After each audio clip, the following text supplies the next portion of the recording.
This is a podcast from BFM 89.9, the business station. BFM 89.9, the business station. Good morning, I'm Rich Bradbury, and welcome to The Workplace. It is that show where we tap into the insights to help empower your people and to elevate your organization. Today's conversation will likely be a topic that resonates with many, especially in these uncertain times. It's about how to navigate the psychological impact of retrenchment and support employees in their journey to recover and resilience. With major companies like ByteDance, the parent company of TikTok, Lazada, Meta and Amazon have announced or are announcing layoffs, including Volkswagen that have just announced plans to close at least 3 German plants and cut thousands of jobs, the first time in their history. Countless professionals are left grappling with the emotional toll of job loss and the uncertainty of what comes next. Now, how can both employees and employers manage this mental state at the workplace? I was speaking with Hetal Doshi, the organizational psychologist and CEO of O-Psych, to explore practical approaches for building resilience, coping with career transitions, and finding the right support systems to help individuals regain their confidence and to move forward with purpose. Whether you're directly impacted or looking to support somebody who is, we hope this conversation will be filled with insights that aim to uplift and to empower. And in the meantime, if you have any thoughts or questions you'd like to ask me or our guest today, get us on our U-Mobile WhatsApp number. It is 018-789-8899, or reach out to us on X at BFM Radio. Welcome to the show again, Hetal. It's been 4 or 5 months since we last spoke, I think, sometime towards the end of June. Yes. How have you been? Been really, really good. The state of organizations is a little bit chaotic, so a lot of interesting stuff that is coming up that keeps us on our toes. But yeah, otherwise, awesome. Good stuff. Now, not the happiest of topics for us to be discussing today, I don't think. But from your experience, what would you say are some of the most common emotional challenges that are faced by retrenched employees, and how can they best cope with these feelings in the kind of short term? So maybe we'll just start with a bit of a background and a bit of a story of how I came into this experience. So as an organizational psychologist, one of my first jobs, in fact, I think it was my first job, was to get people out of their jobs. And the very first time we were asked to make that announcement in an organization, I remember this one guy, let's just call him David. He had 3 children and 1 more on the way, and the announcement was made. And David pretended that he was still going to work for 3 weeks after he was retrenched. He was still going to the office? He was still pretending to go to work, even though he had been laid off, because he was terrified at how his wife would take the news, especially given that they probably already had a lot of overheads, plus 1 more on the way as well. So the typical emotional response would be, number 1, absolute fear. Right? There are 2 parts of fear. One is that because I was not good enough, right? That fear of not being good enough, and therefore what will happen to me in the future. And the second is the fear of not being accepted or loved because other people may have kept their jobs, but you were chosen to leave. There's also, you've got that element of fear, but the major one is betrayal. And when you look at Holmes and Rahe, which is a stress scale, so when psychologists look at what is the most stressful life events, the most stressful life event, typically it looks like as if it should be the death of a loved one, but actually that's second in place. The first in place, the most stressful life event, is betrayal.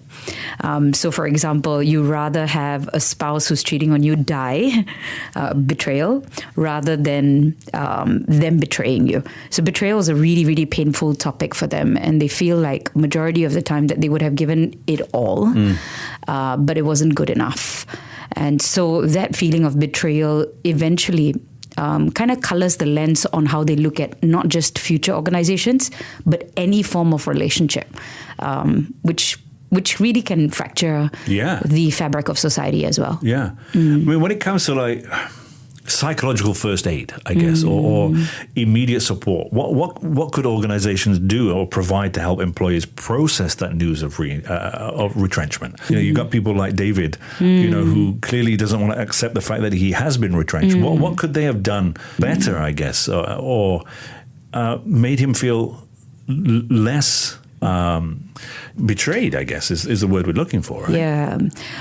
So psychological first aid is something that you would do pretty much right in front of you. So, for example, if you have someone who's hyperventilating from the news, or even worse, in the States, they could pull out a gun and they could take vengeance at that point in time. Psychological first aid is the ability to respond to what is happening to you, right in front of you at that point in time. And we follow a 3L approach, which is you look out. So when you're giving those announcements, you start looking out for signs and symptoms. You begin to listen to what it is that they're really, really trying to say without saying, and then link them to the right kind of need that would be filled or fulfilled. So for example, in the case of David, what he would need very immediately is money. What he would need very immediately is potentially the next job as well. So organizations that do it very, very well are those that look at it from link first.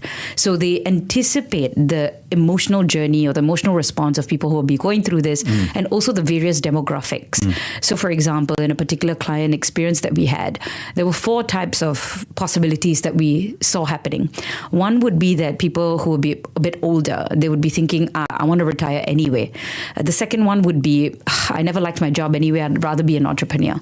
The third one would be that I'd like to try a completely new opportunity in a new company. And the third one would be, I love my job, I just want to find it at a different company.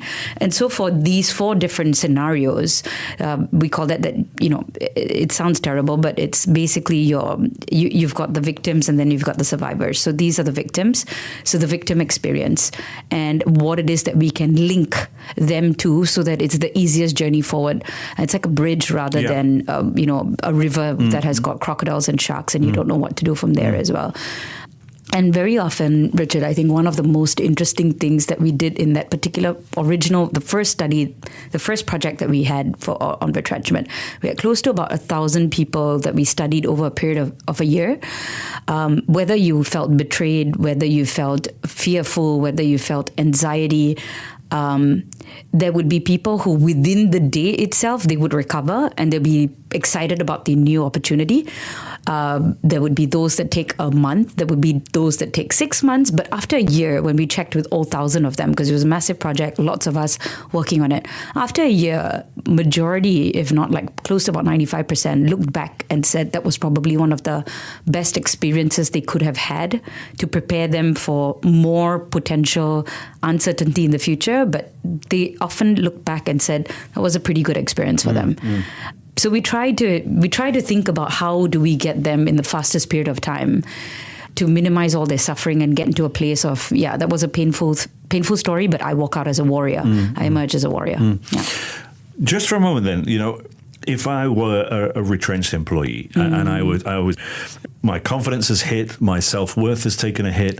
Yeah. What kind of advice would you give to me if I was wanting to return back to the job market? I'm feeling a little low about myself. I don't know how to realign myself, I guess. Yeah. So when we did a little experiment about how you communicate that experience, and in fact in Australia they don't call it retrenchment, they call it outplacement. We're placing you outside rather than retrenching you. Or we often say the position has been made redundant because retrenchment really feels like a personalized attack, like it's happening to me, versus outplacement or redundancies is about the situation of the organization. So one of the things that we try and do as much as possible is to make it very data driven. Like this is what is actually happening in the market. This is a pain that the entire world is going through. And because of that, the organization is hit. And because the organization is hit, these positions are now hit as well. So it's not about you. It is framing the entire thing about the situation. That's number one. Some people can approach it that way. Some people think it's just fluff. But that typically is the reality of why organizations outplace. And the second thing would be focusing more about what it is that is your aspiration. What is it that you really, really want? And is it the case that it's only this organization that could provide you with these opportunities or feed you your dreams? So what we run is a program called Either What's Your Next, which is how you're going to approach your future and really become future focused all over again, rather than, of course, very Buddhist approach would be present focused, but future focused would be a better option in this case. And the second thing would be winning your inner game, meaning what is it that you, again, the Spice Girls thing, what is it that you really, really want? And how do you position yourself in that format? One of the things that really, really helps the most in one of the experiences that we had was we actually listed out the top 10 celebrities that people had no idea were retrenched at some point of time in their lives. And we asked them, like, what do you think all of them have in common? And they're like, they're all rich. But actually, all of them had one thing in common, which was they all went through retrenchment.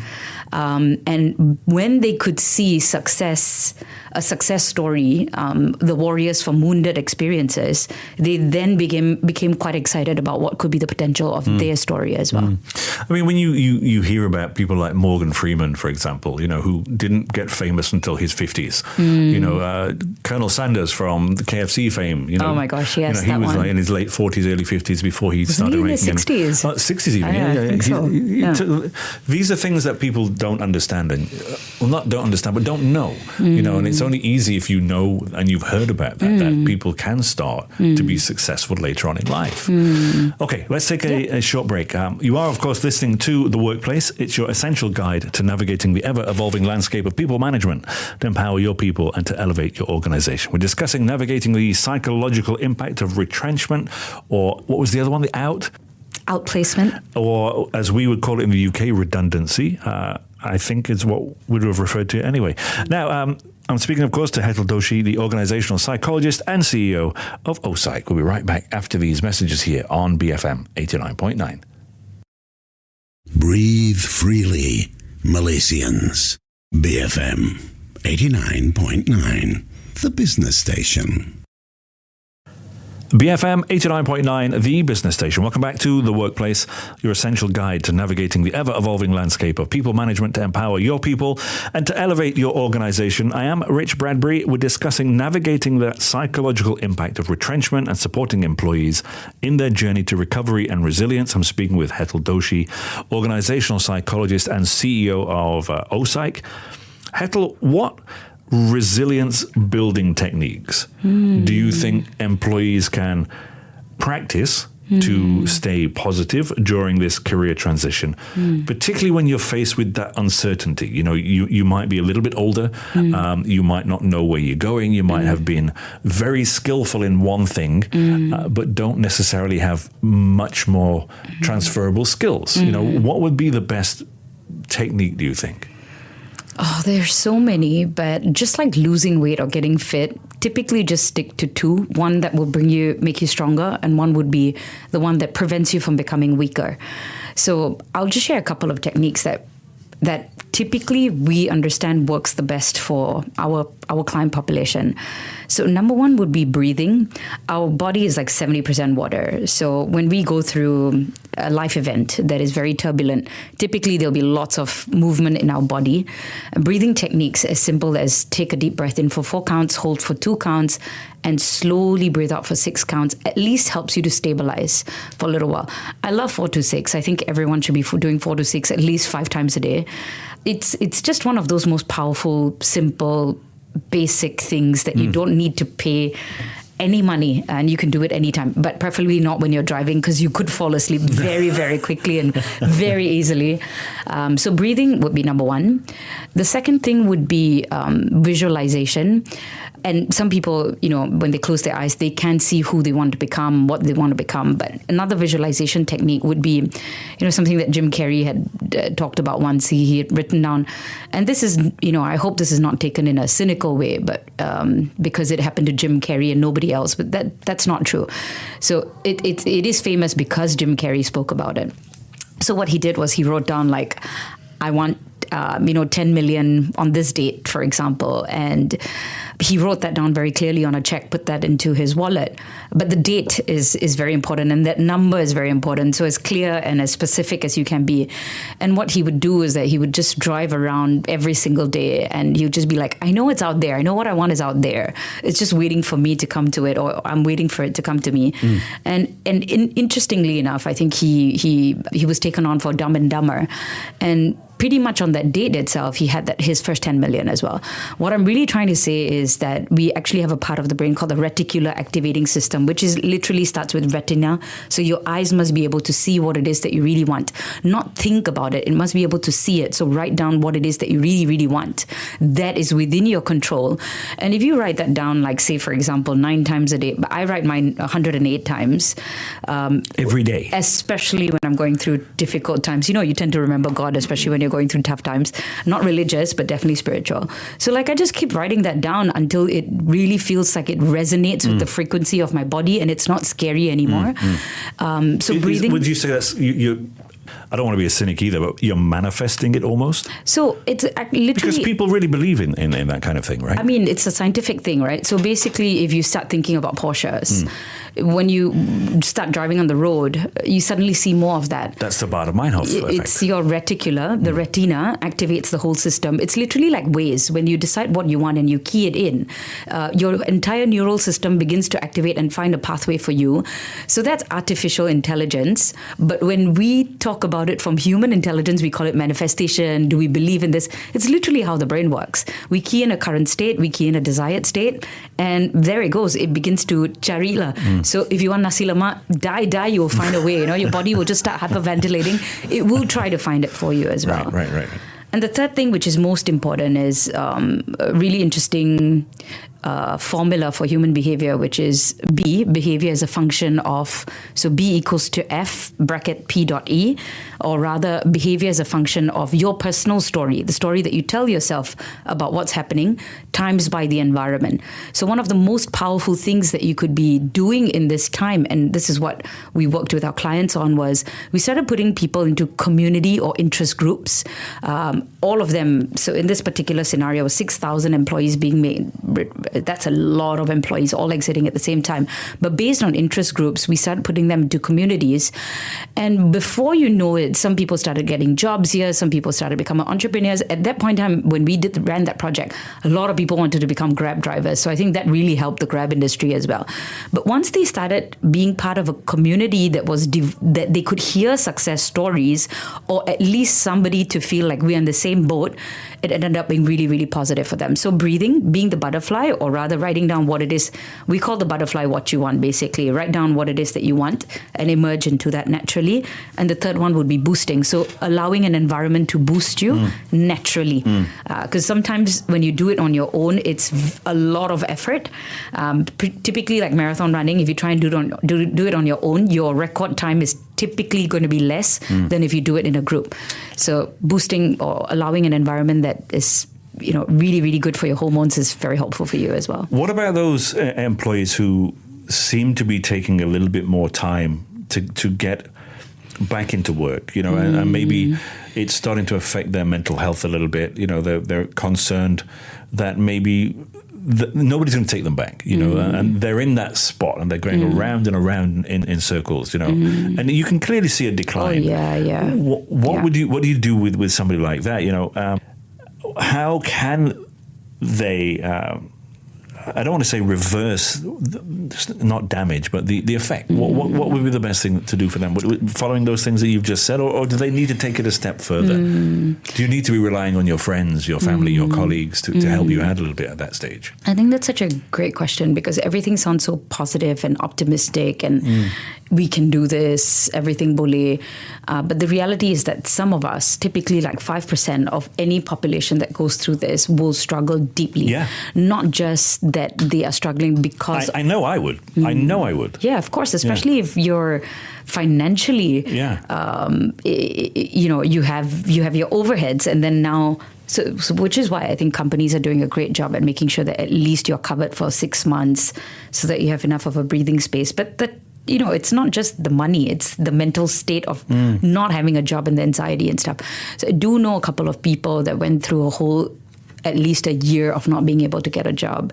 So let me talk a little bit about the ones that I think did it probably the best, given that terrible state. Also, by the way, it's sometimes it compounds, right? It's not just the job that hits you, but when you're in an environment with your family annoys you a lot as well because you're at home, but also it could be past trauma and stuff like that compounds.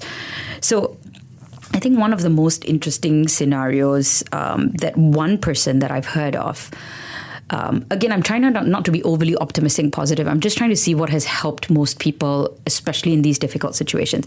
So a friend of mine did something called scenario planning. And this guy is really, really amazing guy. He has scenario planned himself potentially going to jail in the past. He used to be very scared of going to jail because he would hear all these stories of his uncles and cousins and stuff like that. So he would sit down and he'd meditate and he'd be like, if I ever go to jail, how would I still make this the best experience in my life? And he's like, you know what? I'll do my PhD. I'll write a book. I'll be a therapist over there. I'll try and pick up skills. So he constantly does this simulation. So he did the same thing as well. He's like, okay, so if I lose my job and it's already been 9 months and he's got a daughter, he's a single father, what could I do? And so there were like 10 things that he could do, 10 people that he could get support from, and 10 resources that he could use every single day, YouTube, whatever not. So this friend of ours, he's amazing. Like he was like, okay, you know what? I at least have 12 friends. So one friend per month in the year. And I'm just going to ask them that I would offer them any service in kind until I get a job. So he's currently rotating from one house to another house with his daughter and offering to cook meals for his friends, do anything in exchange for a barter, so that he could at the very least have his expense covered. Not the best case scenario, but I think he did an incredibly job. He's on his 11th month now and he'll be staying with us next month. And I'll be looking forward to hearing his story. And I think because he has done it so well, I could imagine that he'd be writing a book and becoming an extremely famous person in a year. You see, and that's the thing as well. You're creating this world in which you have what am I looking for now? You are becoming a person who is not necessarily needed, but you have something to look forward to. I'm going to go and meet this person next month. We're going to go and do this. So you become useful. I think that's what I'm looking for, you know. I love that you've just said that as well. I mean, absolutely.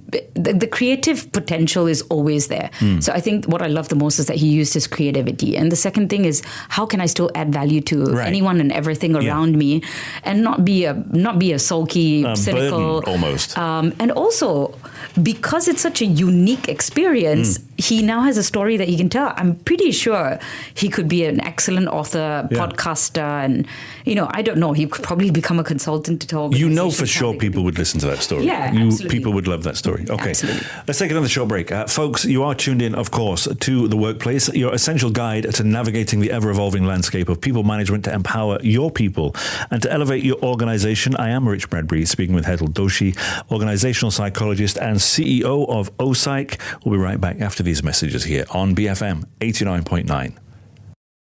Be free-minded. BFM 89.9. BFM 89.9, the business station. I am Rich Bradbury. Welcome back to The Workplace, your essential guide to navigating the ever-evolving landscape of people management to empower your people and to elevate your organization. I am Rich Bradbury. I'm speaking with Hetal Doshi, organizational psychologist and CEO of O-Psych. We're discussing navigating that psychological impact of retrenchment and supporting employees in their journey to recover and resilience. A few more questions for you before I let you go, though. I mean, some people who have been retrenched or made redundant, or however we want to term it, there is a bit of a perceived social stigma, I would say. And I think there are people who feel very affected by that. You know, I've been made redundant. I'm now a part of society that people will talk about, you know, and I've become a burden to my family, and people are talking about me behind my back. I'm sure you've heard stories like that as well. You know, what can people do when they feel like that? You know, what kind of support do they need, and who would they approach? You know, because they're often like, they'll stay at home. They don't want to go out. They don't want people to see them because they feel embarrassed. Yeah, absolutely. It's like a breakup, except in this case, you've been dumped. Yeah. Right? So you haven't been the one that made that active choice. And when you go through that experience of, you know, being rejected, that fear of rejection is so real, right? Like, and as social animals, if we are rejected, that means our chance of survival is greatly diminished. Right? So it's not just that I'm ashamed, but like I can die from this experience, literally. Or I feel like I'm going to die from this experience, literally. You know, what I try and do the most is just see who does it really well and why is it that they do it really well. So I went for this, I'm Indian, right? So when we go for functions, it's not like 5-10 people. It's like thousands of people over there. I'm familiar. And there was this, one of our community friends. I was like, oh, how's work going? And it's typical thing, right? Like auntie will ask, like, oh, when are you getting married? This one, I really didn't expect that, I should maybe stop asking that question as well. Because when I did ask him, oh, how's work going? He's like, oh, I got retrenched. But the way he said it was so full of ease that I was taken aback. And I asked him, I'm like, that was a couple of weeks later. I was like, hey, I called him and I was like, would you mind telling me, like, because this is the first time that I'm hearing someone say it with so much of ease. How is it or why is it that you're able to say that with so much ease? And he's like, because I don't identify my self-esteem and confidence to my job. Right. And, just like that little video that, you can crush a $10, but it's still worth $10. And I thought that was really powerful for me. And I think self-esteem literally is about how do you ensure that it has nothing to do with anything else and that it truly comes from within. So I think this journey of working on yourself, for yourself, is probably the biggest gift that you could give to yourself, because life is a series of at least 7 major life events.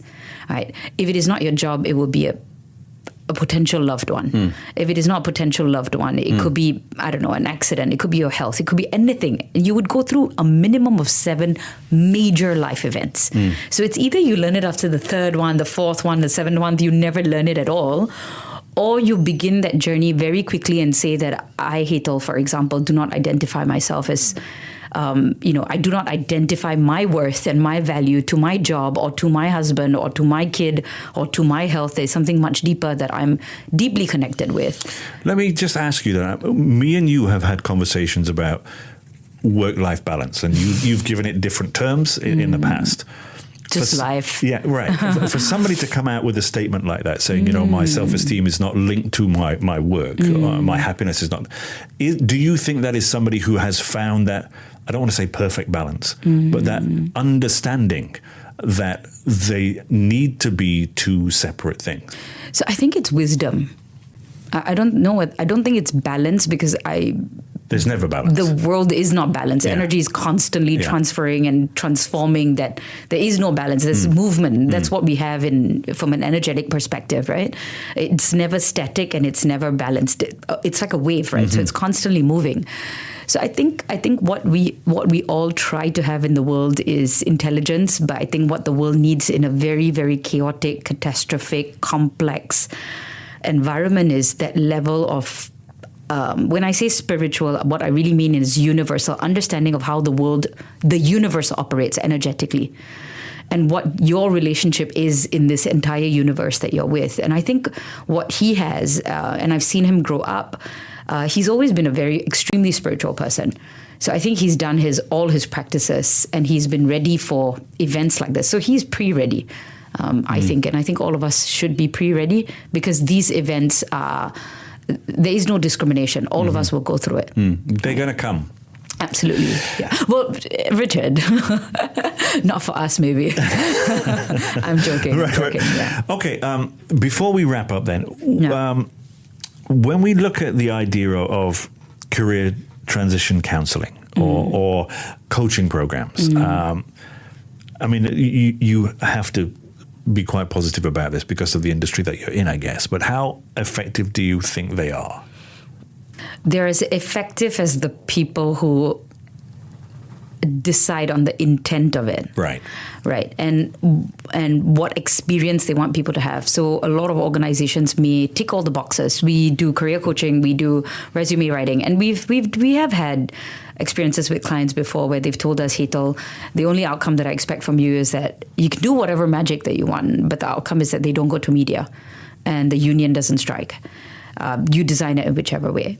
But there are those that really do it in a very soulful approach and a very, a high level of wisdom, high level of community, high level of love.